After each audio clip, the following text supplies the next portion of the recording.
Across 21 country today. It's not just the things we just featured.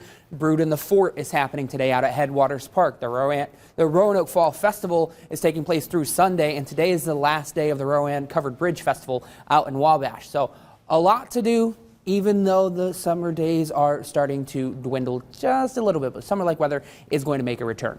So if you're heading out to any one of the events today, or you have your own plans outside, like we said, maybe take a jacket with you just in case you don't like the chilly weather.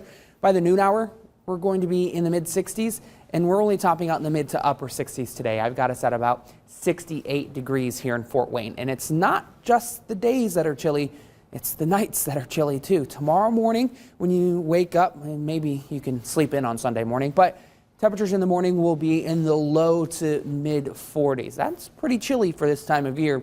And fast forwarding to Monday morning, I want to point out, yes, Fort Wayne about 42, 41 degrees, but if the weather's calm enough and the sky is clear enough, there could be some locations that get down into the upper to maybe mid 30s. And once we start to get to that mid 30s mark, that's when we start thinking about the possibility of a frost. Now, it would be a little bit early for that to happen. Typically, in our corner of the world in Indiana, a first average frost date at around 36 degrees doesn't happen until about the end of the month. So it would be a little bit early, but it's not necessarily uncommon.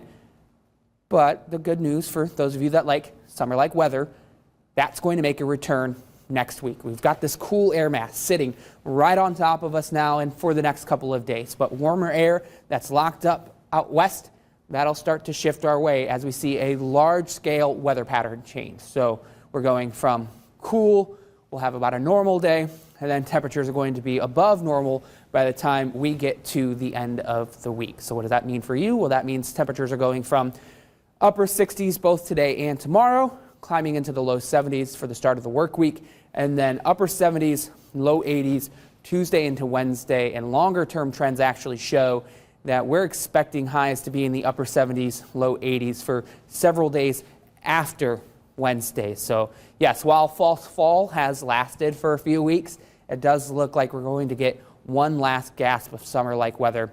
And the good news in all of this, with this warm-up coming, the muggy meter is staying low. So even when we get to the low 80s, it's still going to be comfortable outside because we just won't have a lot of humidity in the air. In terms of rain, this weekend, we're not tracking any of it. Rain is not expected to impact your outdoor plans. Today and tomorrow, there will be times where we're going to see a little bit more cloud cover, times where we're going to experience a little bit more sunshine. But overall, First Alert Future Track showing dry conditions throughout the entire weekend. So you can leave the umbrellas at home. You don't have to worry about taking them with you. And that dry trend continues for the next 7 days. You can see a common theme here, lots of sunshine, dry weather, and you can see even Thursday and Friday next week, highs still continuing to be in the upper 70s and low 80s. This is the perfect spread, Caleb. And I think there's something for pretty much everybody. Yeah. I know the gardeners and the farmers would like some more rain, but in terms of outdoor events, should be pretty good this week. Not too bad. This is just like the perfect transition into that really cold season. Yeah, it's coming soon. Oh, it is, man. Well, I hope it's this every day for the rest of our lives. Awesome. Caleb, thank you so much.